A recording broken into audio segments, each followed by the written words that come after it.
watch what's going on. Good morning. Welcome to another Veterans for Peace program. My name is David Ross. I'm a South Burlington High School graduate of the University of Vermont. I've been in the Veterans Anti-War Movement for over 50 years.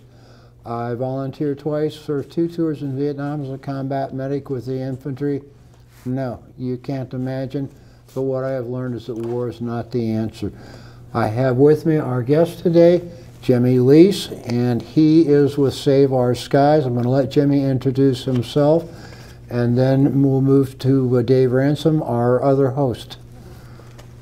Jim? So I have been working with a group called Save Our Skies to stop the basing of the F-35 here at the Burlington airport. And you want to add something about your personal background? Okay. People have a deeper sense of who you are. Oh, sure. I'm a patent lawyer. I actually have my background is in physics.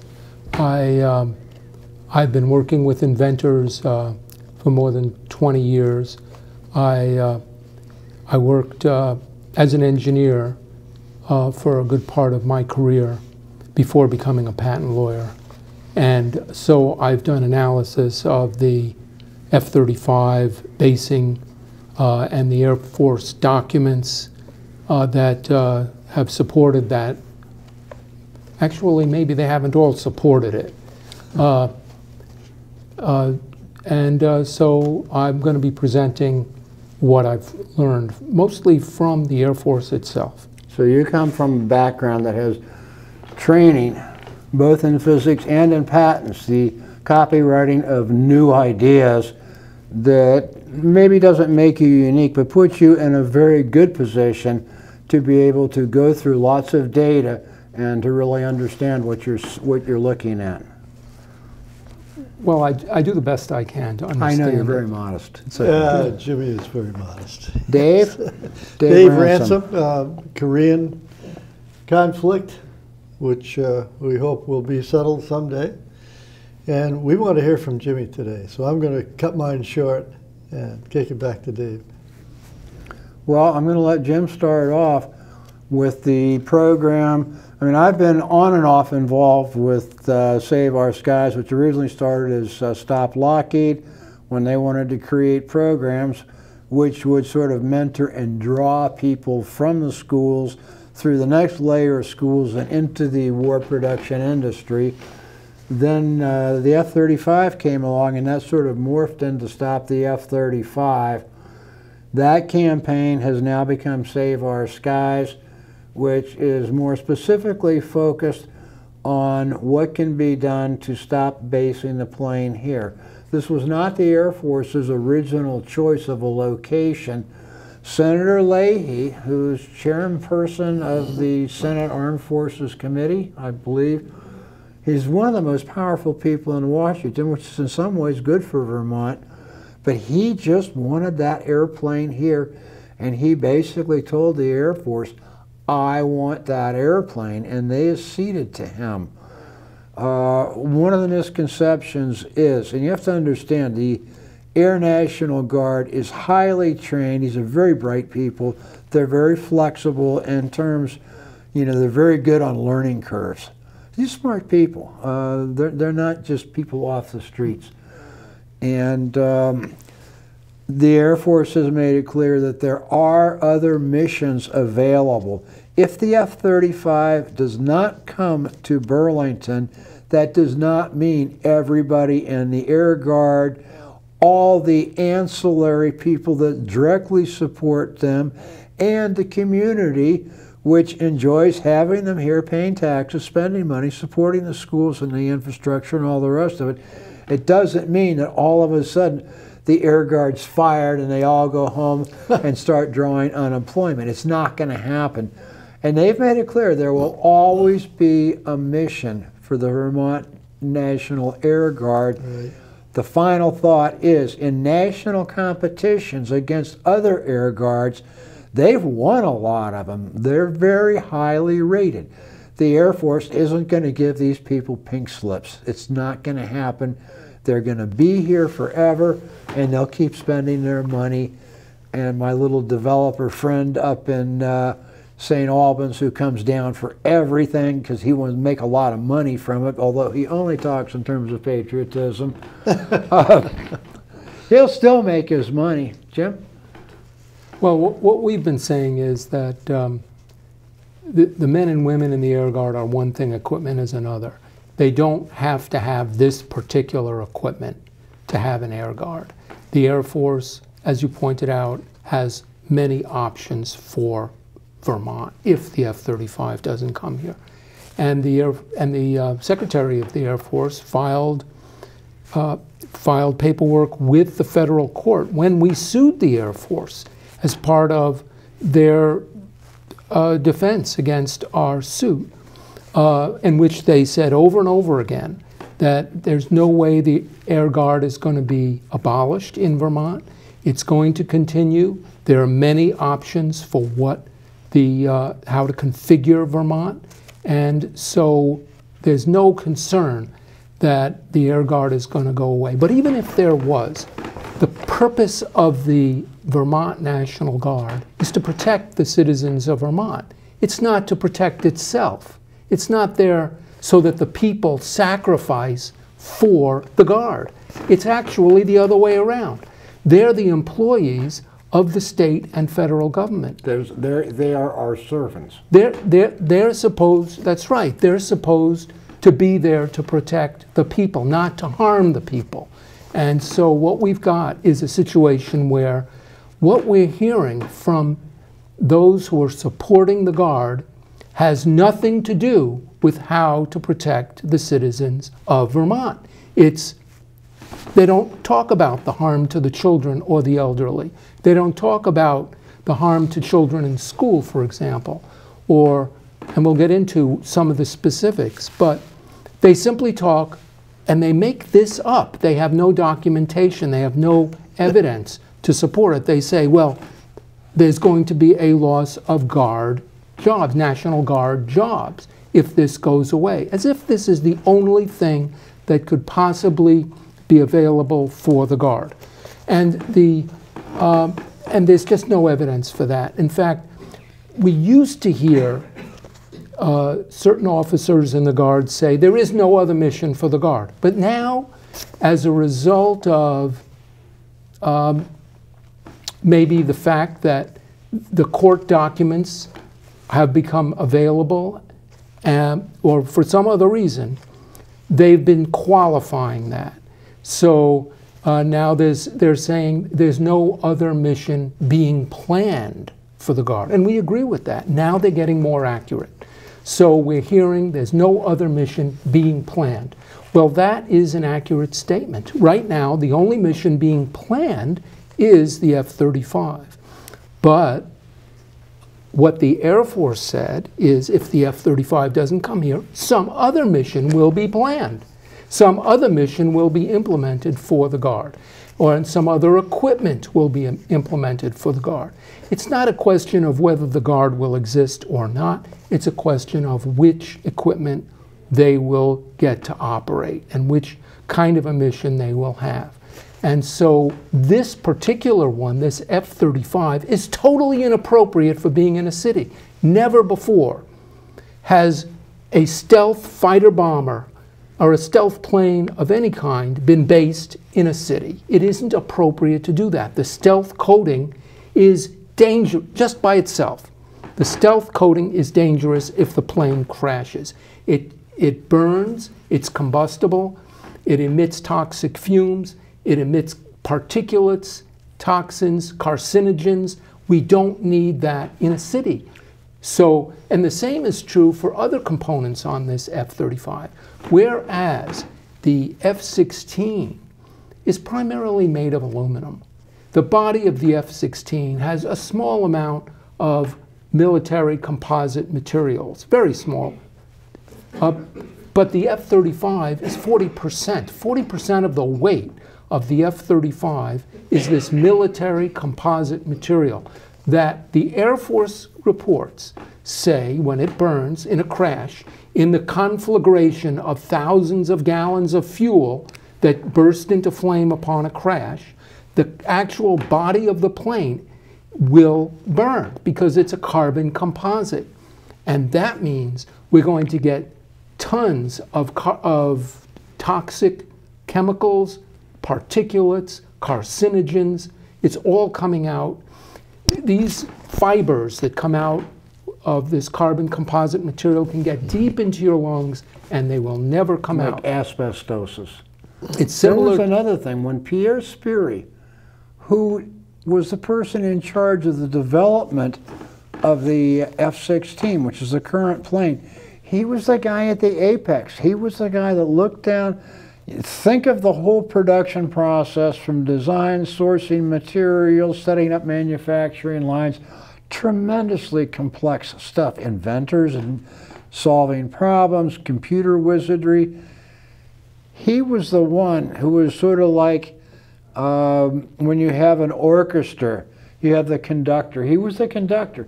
He was the one who kept everything running on time schedules so things would come together. And that's how, so this is not someone who is A, anti-military, or B, has some axe to grind. He's a very bright, possibly brilliant person. And he said that because of the materials used in the F-35, if it crashes, if it burns, what it off-gasses is essentially equivalent to poison gas, essentially equivalent to the types of nerve gas that have been contemplated for use on battlefields. And to have something like this go down, and the other thing he said was these flames have, I guess, I don't know, they generate their own oxygen from the decomposition of the material, but he said they cannot just be put out with regular firefighting equipment. He said they need a lot of special stuff, and it takes a long time. So if one did crash in a populated area, you'd not only have an emergency issue to try to get everybody downwind, out and away, far away from it, but then you'd have to complete that whole radius to get everybody out of there, because guess what? The wind changes. So if one goes down somewhere in the mountains, somewhere over a desert, somewhere, wherever, if there aren't a lot of people, it might not be so bad. But you have that thing go down in the middle of Winooski, drop on Chamberlain's school, who knows? You've got a, I mean, yeah, it's bad. And the other thing about the F-35, and I've heard this come up in a number of public forums, it's defending us. Well, we don't actually need defending. Maybe our corporations want their resources that they have or that they want to get their hands on. Maybe they want the F-35 to play a role in that. But according to the manufacturer's own specifications, you can find this stuff all over YouTube, in the press, in aviation magazines. By definition, the F-35 is a ground-hugging, long-range, stealth-capable, first-strike attack bomber. Not a fighter, it's a bomber. It's going to go overseas and it's going to bomb people, probably peasants in some third world country. Nobody is going to attack us by coming through Canada, by coming through Mexico. Nobody's going to attack us by crossing the Pacific or Atlantic Ocean. If somebody manages to get a fleet big enough to put enough soldiers on there to establish a beachhead in America, one hydrogen bomb, just one, would sink the entire fleet. By, I'll call it blessing of geography. America's safe. We're insular. We're isolated. We've gotten sucked into World War I. We've gotten sucked into World War II. Right now, we are underwriting Europe's cost of national defense. A long time ago, Soviet backfire bombers would come out of the Soviet Union. They had something around the countries called the fail-safe line. If a plane penetrated the fail-safe line, it was to be considered an attack, and retaliation was to be immediately taken. So, American B-52s were constantly on a cycle. They were in maintenance, they were sitting on the parking lot, or they were in the air headed to Russia, headed back from Russia's fail-safe line, and the Soviets were sending their bombers right up to the edge of our territory, and the Vermont Guard would fly up, and the guys in the Soviet bomber, the guys on our planes, they'd wave to each other because they're just doing their job, and there's some personal against the guys on the other. They wave to each other, then they'd all turn around and go home, and this went on for years. Well, we no longer live in the slow-speed world of transcontinental airplanes. We live in the world of missiles, and no matter how good your anti-missile systems are, missiles will come through. Each missile isn't one bomb. They're MIRVs, multiple reentry vehicle bombers. Each of these missiles carries 6 to 8, and as I understand as many now as 12 individually targeted atomic bombs that split off.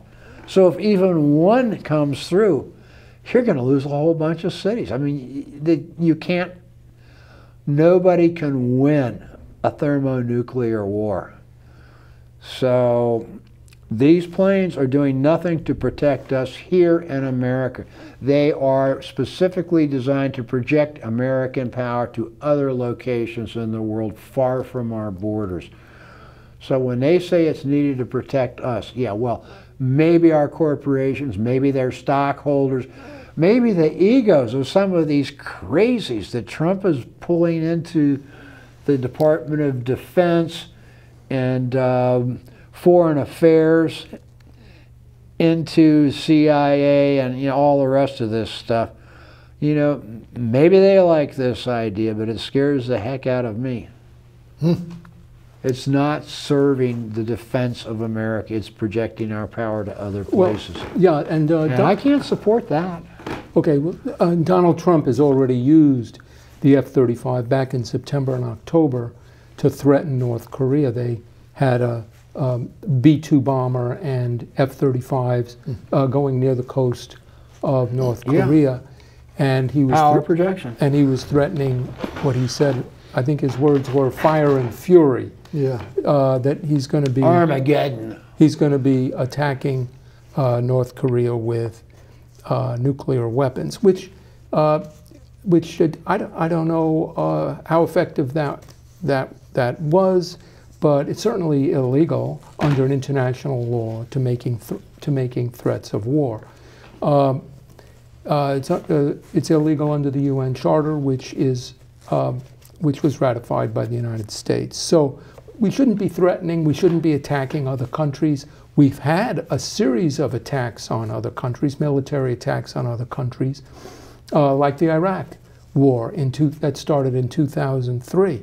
Here we had a war based on lies. It was a war, what was it for? Was it a war for oil? Was it a war for regime change? These aren't the kinds of things that, and it was based on this lie that Iraq had weapons of mass destruction, which most people in the world knew was a lie even before the war started, and it was verified after the U.S. couldn't find any weapons of mass destruction.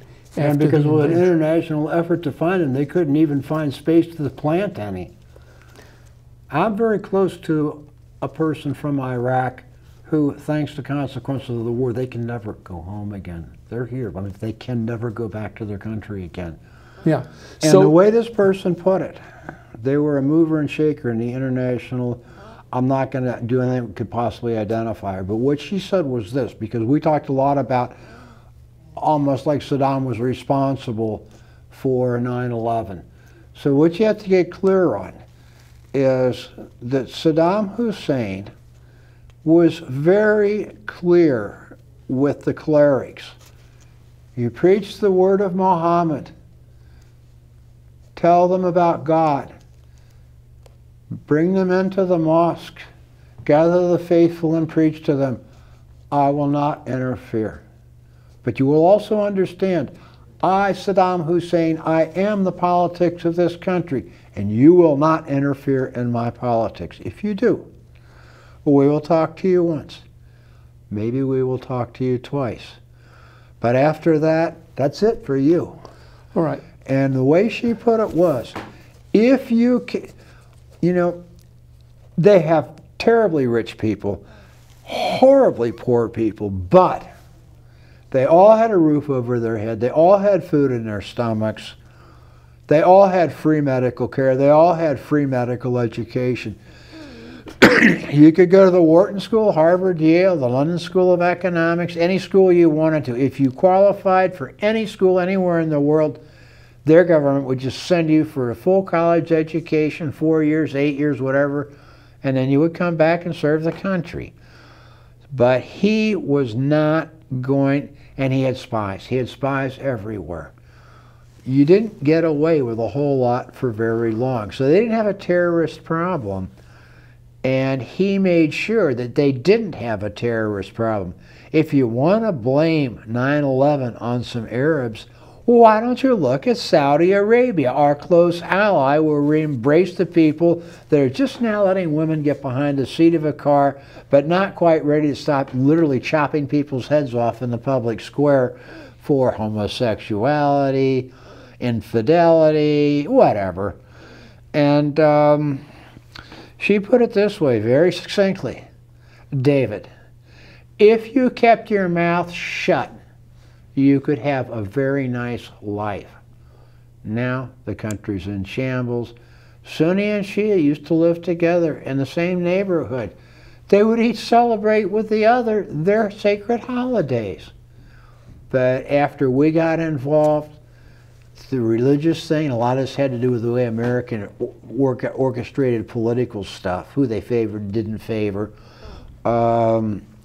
Neighborhoods became full of strife. People moved out. Neighborhoods became Sunni here, Shia there. They sort of disengaged. We totally ruined the country. We blew the hell out of it.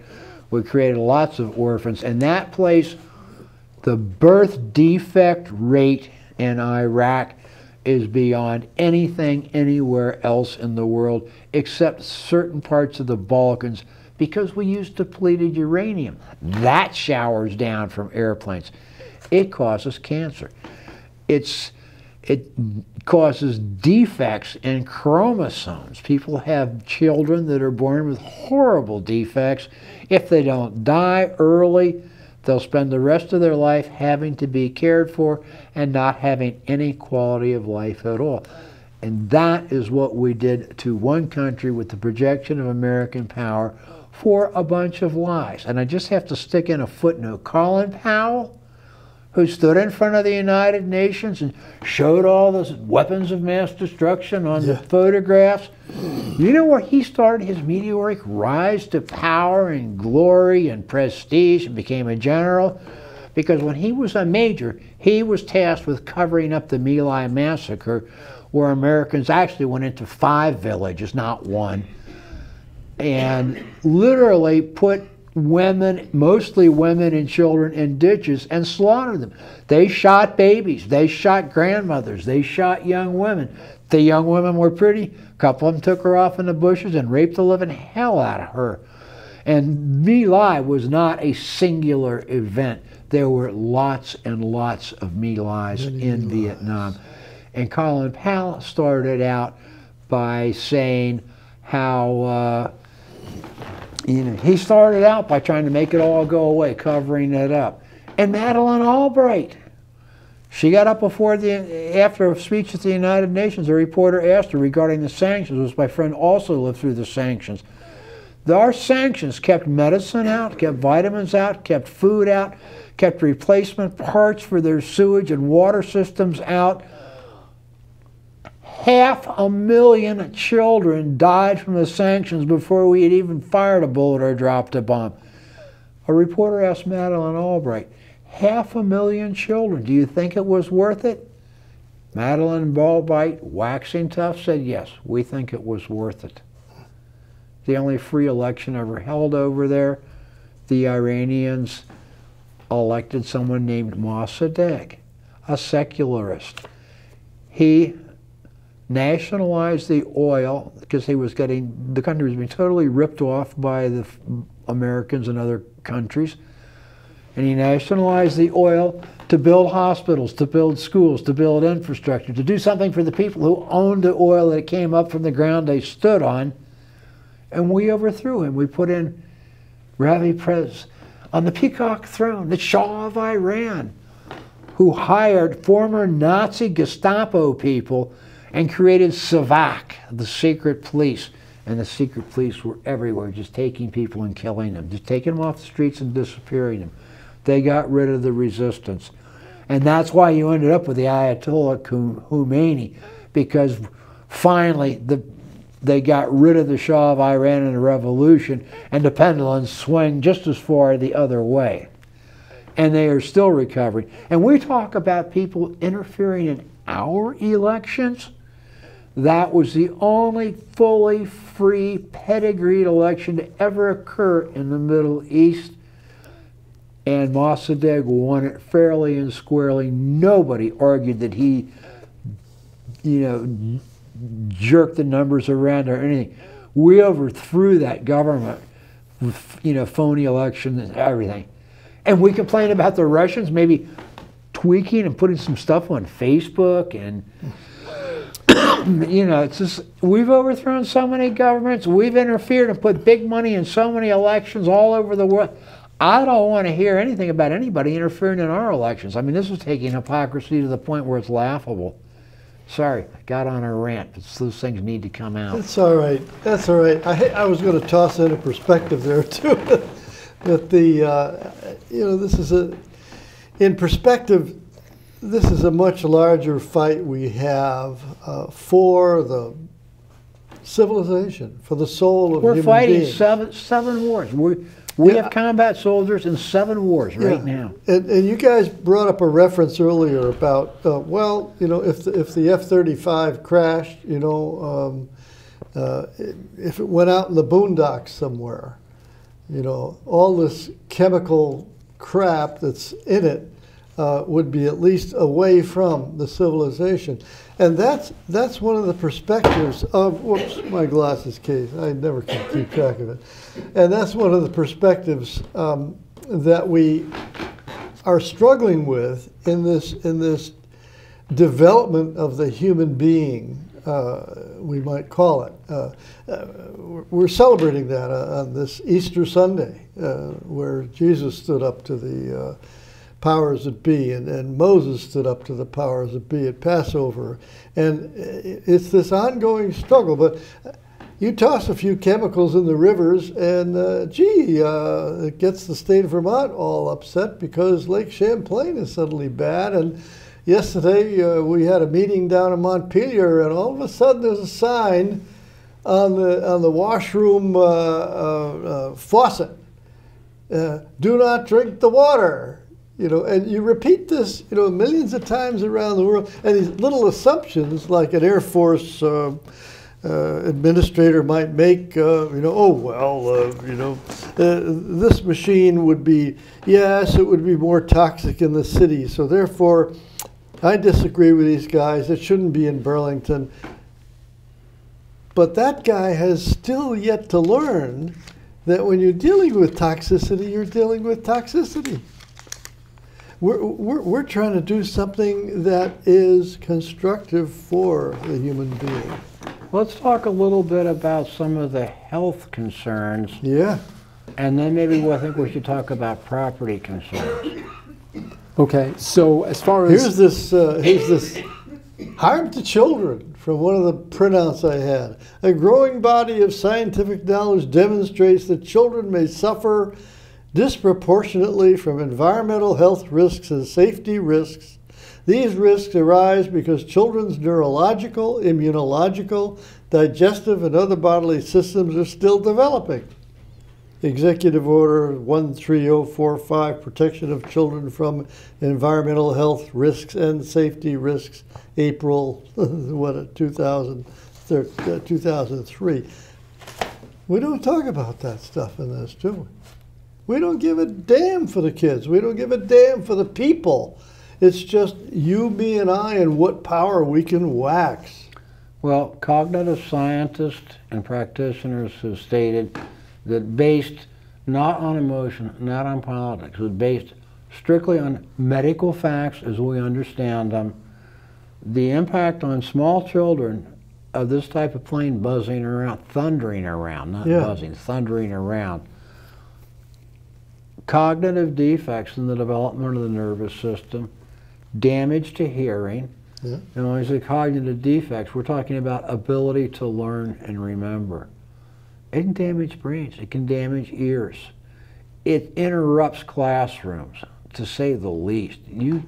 With the F-16 going right over you, you have to stop your conversation. And this plane is, I understand, 4 times louder. Older people who have cardiovascular, heart issues. The sudden sound and the noise of the sound can raise blood pressure. Also can have like a shock effect. Yeah. It just, things are quiet and then all of a sudden there's like this blast, especially if they hit an afterburner. It's a shock to the body, not just to the ears, but there's actually some physical and pulse shock to it as well. And they say that in certain susceptible individuals, this airplane could precipitate heart attacks, cardiovascular events. It could kill people just by flying over them. Businesses will get shut down for the amount of time it takes for the plane to come, get over, and get gone. So, is that supposed to be called the cost of doing business? I believe you are correct, my good sir. This is what this is the skewed thinking that we've become so schizophrenic in our society that we only think, and there's no association with the feeling. There's another category of person that's going to get hurt, and that's combat veterans. If war is so great and glorious, if it's so manly and wonderful that we engage in the killing of each other, then why, on average, do 22 active duty service people and veterans literally commit suicide every day? I'm considered to be a reasonably intelligent, rational person of good judgment and character. I arrived at a hospital in Syracuse dead on arrival with slit wrist. No heartbeat, no pulse, no respiration, eyes dilated, not quite fixed. Yeah, I was on the edge. And I've gone on to be very academically successful, highly successful in business, very effective as an organizer of veterans. I mean, in the end, there was nothing wrong with me, but at one point, I was ready to pack it in. And unfortunately, a lot of people aren't spared that kind of resolution.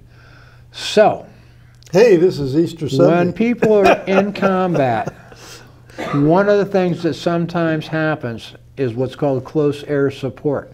Too many of the enemy, too close, and you can't get more of your guys in, you're pinned down. So they bring in some fast flyers. What's a fast flyer? Well, you have helicopters, you have propeller airplanes. Fast flyers are jets. That's what we call them. They whoosh. And they come in, they drop bombs, they drop napalm, they drop whatever they have to drop to try to break off the business that's going on. And sometimes they're too close. Sometimes they hit their own people. So any ground soldier who's been around just close air support, especially if it's gone wrong, and it often does, you hear one of those airplanes bust over your head, you're going to almost go into like a kind of some level of shock depending on what your background or experience is. And I give an example. I threw a birthday party for my son, but I invited the whole neighborhood. It was a Walt Disney production. We had a rope with a pulley. You'd fly between the trees and drop into this, fair-sized little pretend swimming pool. I had about a 15, 16-foot high teepee. All kinds, you know, a lifetime of saved bed sheets. I had my famous volcano dessert, piles of ice cream stuffed with dry ice, chocolate, soda, and it's erupting, and the lava's flowing down the sides, and the kids are so excited they're eating a volcano. Yeah. I really worked hard on it. I had nice clothes on, nice neighbors. We're barbecuing out in the backyard. Everybody's having a wonderful time. This F-16, he was too low. I don't know what they're... He came busting right across the treetops, right across the backyard. How did I react to this in front of all my neighbors and my children and my wife? I took about 6 steps and dove face first into the woods. And then I pulled myself back together and stood up. My shirt was ripped open, my face was bloody, cuts, scratches all over. I begged off, went in the house, cleaned up, came back out when I was able to stop bleeding. Some of the neighbors were sufficiently upset they went home. They all kind of like, what the hell's wrong with him? He's the only one that did that. You know, I really wonder what everyone did think of that. Yeah. You want to be embarrassed? Go all out. But this is what you're putting on us, you're warriors. You guys, those of us who put our lives, or had our lives put, because not all of us wanted to be there, I volunteered. The people who you put in harm's way, you bring them back, and you're going to have this thing go over their heads and scare the hell out of them? I hope not. Everyone support the vet, and they put little yellow ribbons up. What a crock. You want to support the veterans, do things that take care of their health, do things that get them past their problems, do things that help them get into meaningful careers where they can make a contribution to society, because that's what we want to do. Where do we go next with this idiot idea? It's very personal for me as well as political.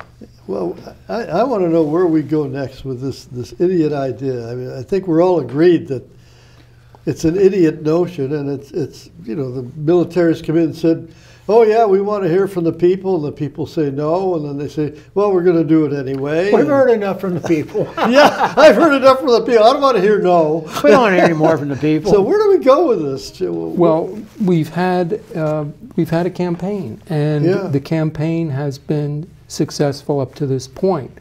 The campaign has actually started in 2010, and it's gone through a number of steps. And we had discovery because we did file a case in court. And we got tremendous amount of information about what the background is for the decision making. And it really had nothing to do with what's in the best interests of the people of Vermont, particularly the people in Winooski, South Burlington, and Williston, and the towns around the airport. There was nothing in any of the reports from the Air Force except very negative effects on those people. And you mentioned the crash risk. We've also have the noise risk that you mentioned. These things are devastating, especially, as you said, for children and for elderly people. And veterans as well. And the Burlington Board of Health did its own study and spent months reviewing the data, and they came out with a resolution that they adopted.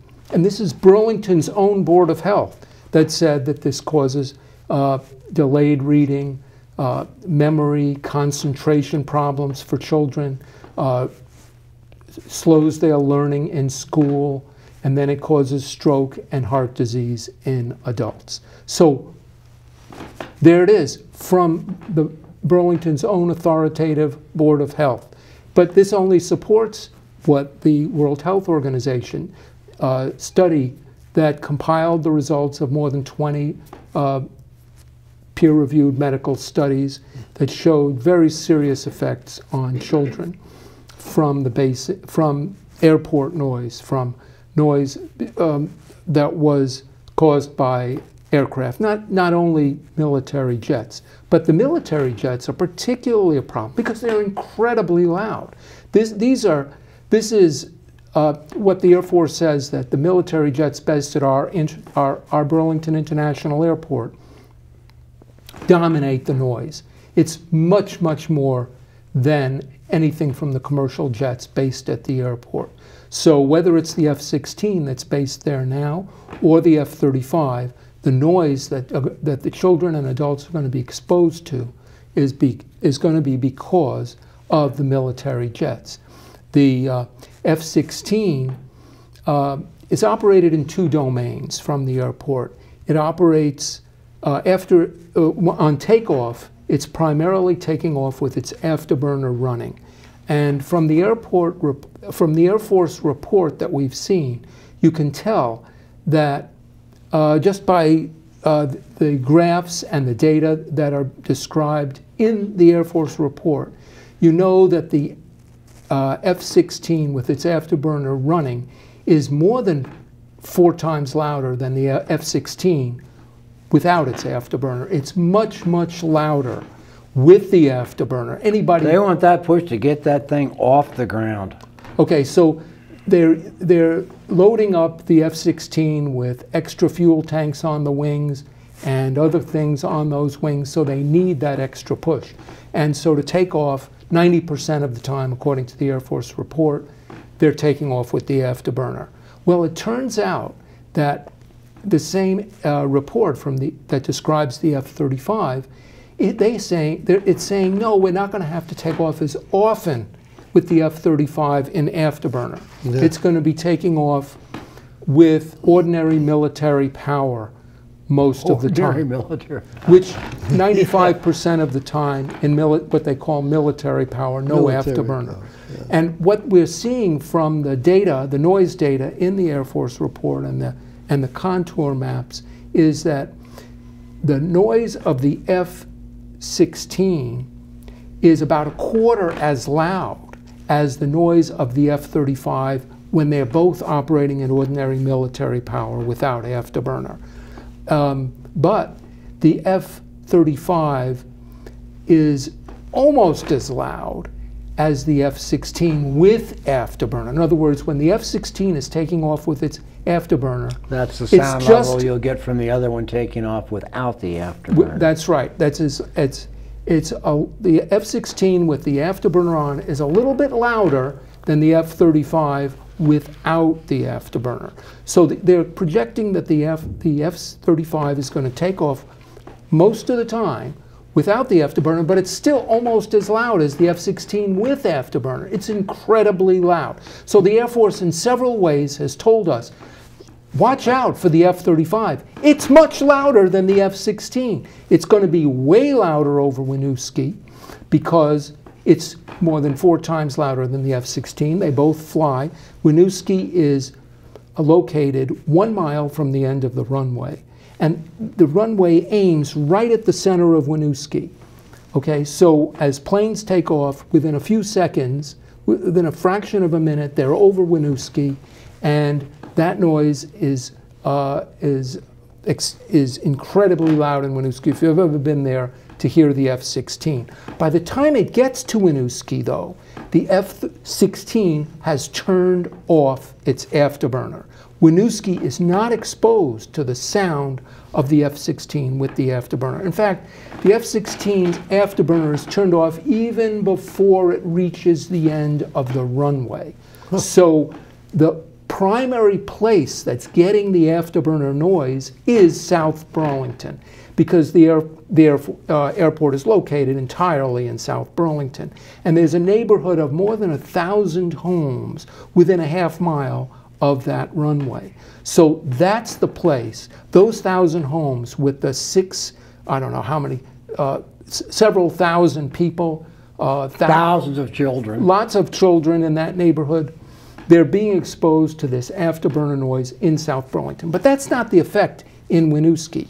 But Winooski is going to be hit with just about that same level of noise when the F-35 replaces the F-16. Because the F-16 without its afterburner is just as loud, or almost as loud, as the F-16 with the afterburner.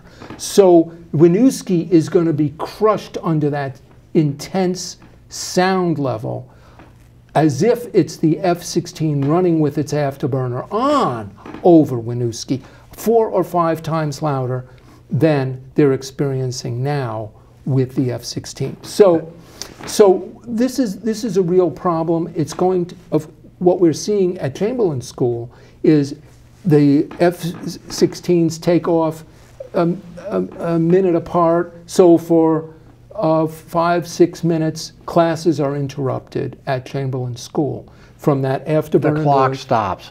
from that afterburner noise as the planes are revving up on the runway, getting ready to take off. Then they zoom down the runway and take off. That total experience drowns out anything that can happen at Chamberlain School. And then the next plane, and the next plane, and so on. So we've got 4 or 5 taking off in the morning, another 4 taking off in the afternoon, again interrupting school. And then when the children return home, or where they're on their way walking to school in the morning, they're being exposed to that noise as well. And day after day, 250 days a year, they're being exposed to this intense noise that causes all these problems. And it's, okay, so for children, we did talk about the cognitive impairment, the memory, concentration, and reading problems that kids experience. Physically, but it also affects them physically. System. It also affects them physically, because you don't. There's no lowest age before you start having vascular problems. These children will also be getting the vascular problems. Maybe it'll take another 30, 40, 50 years before we'll see heart attacks and so on in these children. So this is not how you treat children if you want to protect them. The Air National Guard has its mission right on its website. To protect. That's right, to protect the citizens of Vermont. And if you want to protect the citizens of Vermont, go get equipment that doesn't harm them. That's step 1. Do no harm. Do no harm if you want to protect. Don't be the ones responsible for harming the children of Vermont. Don't be responsible for harming children in Iraq either. When your mission is to protect them. You shouldn't be harming civilians anywhere. And so this is, I mean, it's just unconscionable that they want to base equipment, that they're even thinking about basing equipment that they know is going to harm the children. So there's another irony to this too. Not only did Burlington's Board of Health come out and say, this is really bad, this is going to hurt kids, older people, who knows how much damage to just normal in-the-middle people. And I come from a background, Jim Jeffords and I are the ones responsible for creating and getting into law the legislation for post-traumatic stress. I'm current on the literature. I know the movers and shakers in this thing. I'm very up to date on post-traumatic stress. So that's why I brought up my personal vignette, but veterans generally, you're not honoring them by shocking them back onto the battlefield and seeing their friends ripped up and burned to death. So the second thing is, in addition to what the Burlington's own Board of Health says, the airfield, the airport, is in South Burlington, but Burlington owns it. Now, here in Vermont, we pride ourselves on being good neighbors. Being a good neighbor means sometimes you'll help your neighbors with something with their car if you have the skills, or you'll help them move a big stone. We help each other. That's, you know, that's part of who we as Vermonters are. So Burlington's not being a good neighbor. They're not getting these airplanes flying over their kids. They own an airport in somebody else's community, and they're blowing the hell out of that community. That's a really good point, and that's something that we have been raising. You know, the people who made the state of Vermont back in the 1777 time frame had just this kind of situation in mind. They had a government they were actually fighting against 2 governments. in 1777. They were what they were the New Yorkers, and they were the British. And Vermont actually had to fight both at different times to become an independent state from... Actually became an independent republic with its own coinage and bills. Correct. Right. And at one point after the Revolution, somebody told George, because it did not join the Union, somebody told George Washington, why don't you take the army up there and whip those Vermonters into shape? And Washington replied famously, why don't you take an army up to Vermont and see how many of them you can bring back? Yeah. So Vermont didn't want a government that wasn't accountable to the people in Right. Vermont. They didn't want to be ruled by New York any more than they wanted to be ruled In fact, by the British. And when they came into the Union, when Vermont came into the Union, it came in with a very specific stipulation that by, I think, general vote, Vermont could leave the Union at any time, and it wouldn't be considered treason, succession, or the situation like when the South broke away. Vermont came in, and Texas has the same thing. They came in as independent republics with a right to go. Okay, well, so now we have in South Burlington, we have a very interesting situation. We don't have an accountable government. We have 1,000 families that Burlington itself says are in this noise zone, this noise danger zone from F-16 basing at the airport now. And it's about as many families are going to continue to be in that noise danger zone when the F-35 comes to replace the F-16. But the people in that noise danger zone don't have a say, don't have an accountable government, don't have government officials who they can vote for or vote against, who are responsible for making the decisions that that cause them to be in a danger zone. Why is that? How is that accountable?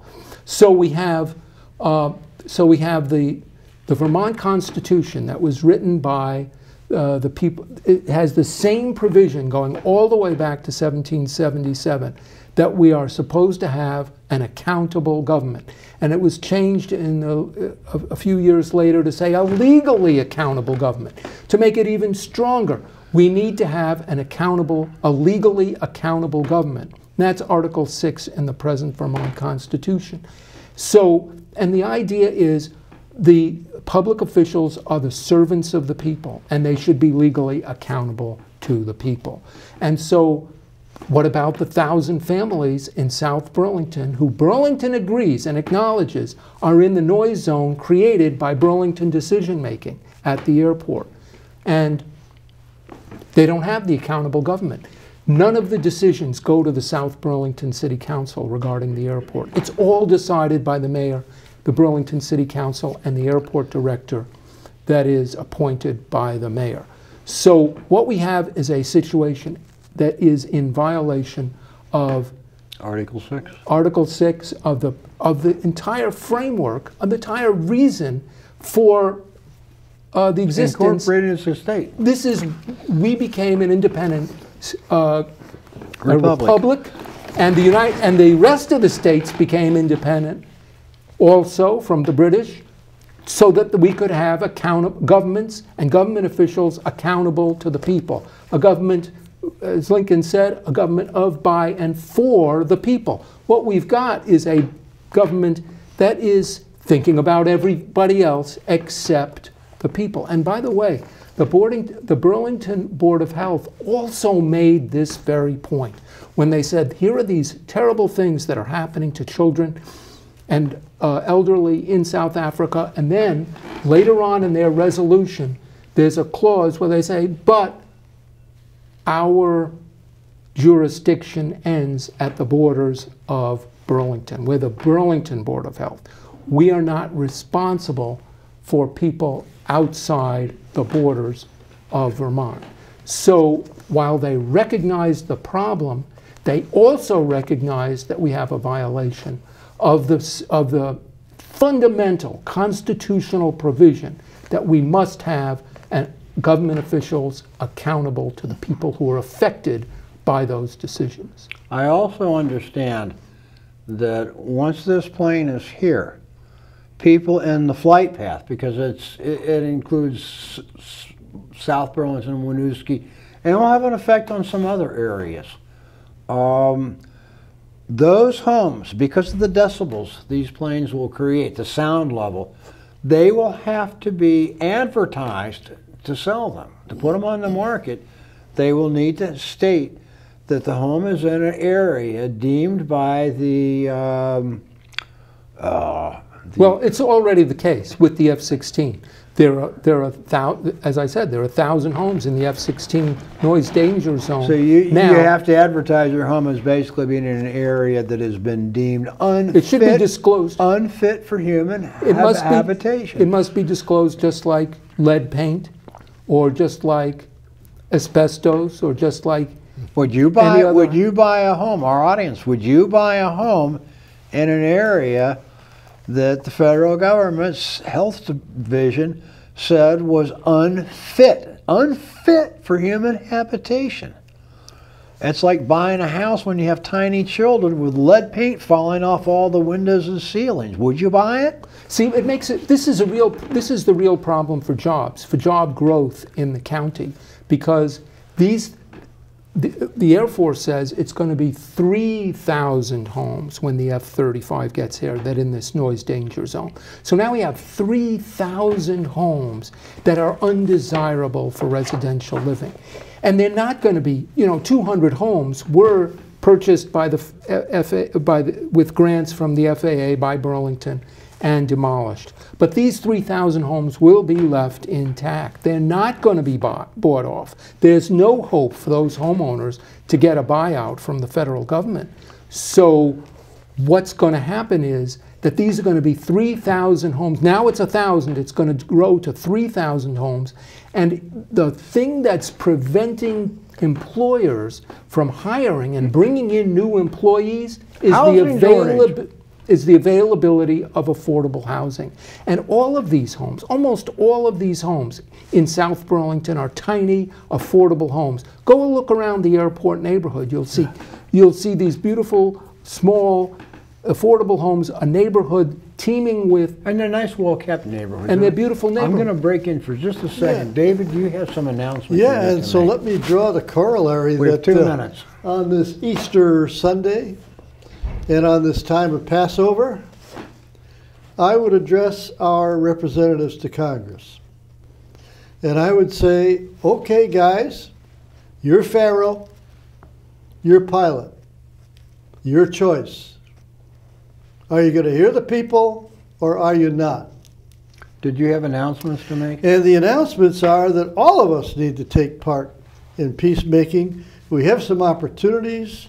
Look on the Peace and Justice Center site to find May 12th, a gathering of people who are peacemakers and wanting to learn how.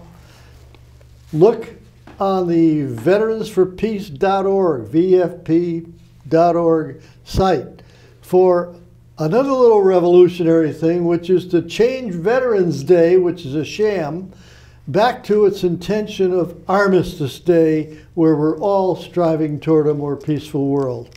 And also on the same site, look for Making Peace in Korea, something that's on our plate. Thank you, Jimmy. This is just so beautiful. And I hope you come back again because there's lots more to share. It's been a pleasure.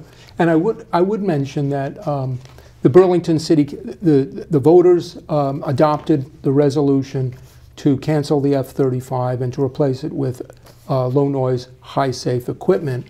And now the Burlington City Council adopted a resolution also calling for the same thing, similar things. But now it's up to the mayor whether he will sign or veto.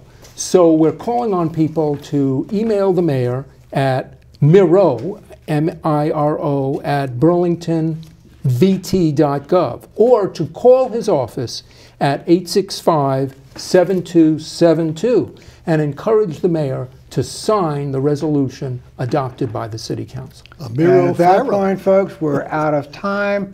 Thank you for tuning in. Thank you for supporting the program.